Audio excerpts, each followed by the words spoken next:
क्योंकि फिरौतियाँ रोज मेरे पास कितनी कटिंग पड़ी है आपको दिखाऊंगा। देखो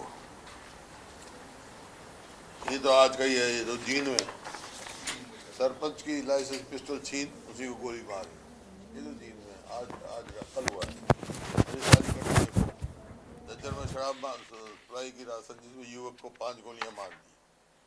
कॉल करके बदमाश बोला 5 करोड़ दे वरना नफे राठी वाला हाल कर दूंगा। फायरिंग तो ट्रेलर था, 5 करोड़ नहीं दिए तो अंजाम भुगतना होगा। ये सब आपका अखबारों का ही है। गैंगस्टर बोला तेरे तो रुपये लूंगा ना तो किसी को गोली मरवाऊंगा। ये देखो क्या कमाल, डॉली के 3 बार मिल चुकी है। ये पैसे ना देने पर फायरिंग की चेतावनी दी। हेलो डॉली सरदार, गैंगस्टर नंदू बोल रहा हूँ, 5 करोड़ का इंतजाम करो वरना तुम्हारे भी राठी जैसा हाल होगा। ये रोहतक का 3-4 दिन पहले की बात है, याद है ना। ये at cross roads olive green gangsters culture, जो हरियाली से जाना जाता था, अब गैंगस्टर कल्चर से जाना जा रहा है। चोरों के हौसले बुलंद, एक ही रात में 3 वारदातों में से सुरक्षा बल कितने आप देखो। दहशत में कारोबारी, 60 दिन में हत्या, रंगदारी व फायरिंग में 29 वार देते, 29 60 दिन में। रंगदारी मामला सुन लाला, 2 करोड़ रुपए दे देना नहीं तो जान से हाथ तो बैठोगे। फिर पंप में 3.38 लाख लूटे, फिर दुकान पर फायरिंग की। मतलब कोई कितने देखो आप, विदेश में बैठे गैंगस्टरों के निशाने पर शाहबाज, दिन निकलते ही गोलियों की तड़फ ताड़ से गूंजा शाहबाज। कारोबारी ने को गैंगस्टर की धमकी, फायरिंग और रंगदारी पर्ची, 5 दिन के बाद FIR में। यहाँ तक कि जो 300 के करीब शराब के ठेके भी जो है इन्होंने नहीं लिए। अब ये स्थिति है यहाँ पे। पहले भी 2005 से पहले भी ऐसी परिस्थिति थी हरियाणा में, लेकिन 2005 में कांग्रेस की सरकार आई, सरकार बनते कह दिया गया था बदमाशों को या तो बदमाशी छोड़ दो या हरियाणा छोड़ दो। और 2005 से लेकर 2014 तक शांति प्रिय रहा और हरियाणा ने बहुत विकास किया। नंबर 1 बना पूरे देश में प्रति व्यक्ति आय में, प्रति व्यक्ति निवेश में। अब क्या स्थिति है, जैसे मैंने कहा, जो प्रधानमंत्री की आर्थिक सलाहकार परिषद है जिसको सोशल प्रोग्रेसिव इंडेक्स कहते हैं, रिपोर्ट में देश को सबसे असुरक्षित राज्य बताया है। NCRB की रिपोर्ट भी कह रही है, यही गवाही देती है, 1 साल के भीतर 1020 यानी रोज 3 से 4 हत्याएं हुई। इस दौरान ही हरियाणा के 1786 रेप की वारदात हुई, यानी रोज 5 से 6 रेप, रोज की 40 गाड़ियाँ चोरी। मतलब कहीं भी देखो आप, पूरा वो है। महिला के विरुद्ध में, महिलाओं के उसमें अपराध की बात की जाए तो 1 साल के भीतर 16,743 केस सामने आए, यानी रोज 46 केस दर्ज हुए। 118.7 क्राइम रेट के साथ हरियाणा पूरे देश में पहले नंबर पर है। तो हाँ, तो प्रति व्यक्ति आय और निवेश में पहले नंबर पर था हरियाणा, और आज कहाँ पहुँच गया।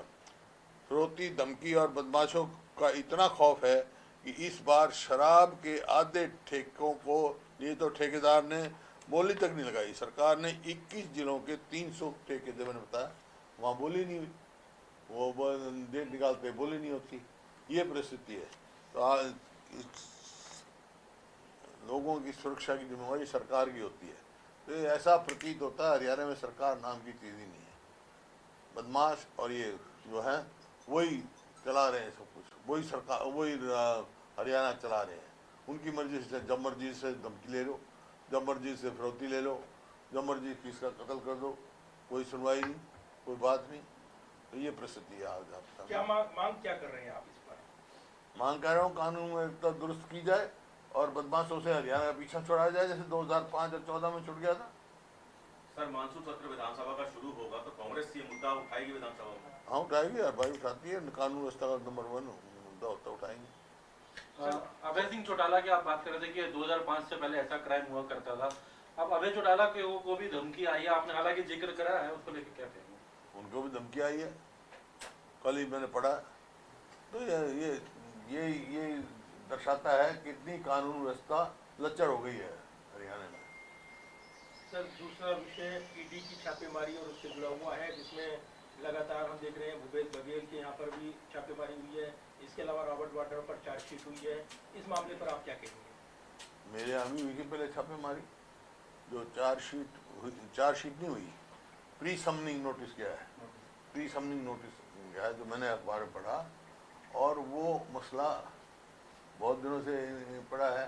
जब तक ECIR की रिपोर्ट नहीं आएगी तो मैं इस बारे में पूरी कमेंट नहीं कर सकता, लेकिन on the face of case मैं समझता हूँ कि कोई अनियमितता नहीं हुई है उसमें। और बिल्कुल जो है, जैसा रॉबर्ट वाड्रा जी ने कहा है, राजनीतिक प्रतिशोध से हुआ है ये, और वो बिल्कुल इसमें पाक साबित होंगे। सर हिसार का भी आपने अपराध का जिक्र करा, हिसार में भी एक युवक गणेश जो है उसकी मौत हो गई थी 9-10 दिन पहले, हत्या की बात की जा रही है, पुलिस वालों पर आरोप लगा है लगातार, वहाँ का भी मुद्दा आप उससे किस तरीके से देखते हैं? तो हिसार का ये पूरा मामला रहा, वो तो उनका कल शायद राजीनामा भी हो गया, क्योंकि मांग थी शुरू से। हमारे जो वहाँ सांसद थे जयप्रकाश जी, वो भी मांग रहे थे, वहाँ गए थे और वहाँ यही मांग रखी थी कि तरफ से भाई पुलिस के ऊपर भी FIR दर्ज हो, जैसे हमारे समय में हुई थी, और जो भी है उसकी जांच जो है कराई जाए। और वो शायद मान गए, वो FIR दर्ज कर रहे हैं। सर CET का एग्जाम की तारीखें आई है, लेकिन कहा जा रहा है कि उस दिन तीज है, इस तरह के मुद्दे आ रहे हैं, आप किस तरीके से देखते हैं? CET के एग्जाम की तारीख आई है CET के लिए परीक्षा की, लेकिन कहा जा रहा है कि उस दिन तीज है, तीज का त्योहार है। इस तरह की कुछ जगहों पे बच्चों के द्वारा छुट्टी वाले दिन नहीं करना चाहिए और मौका बदलना चाहिए उनको।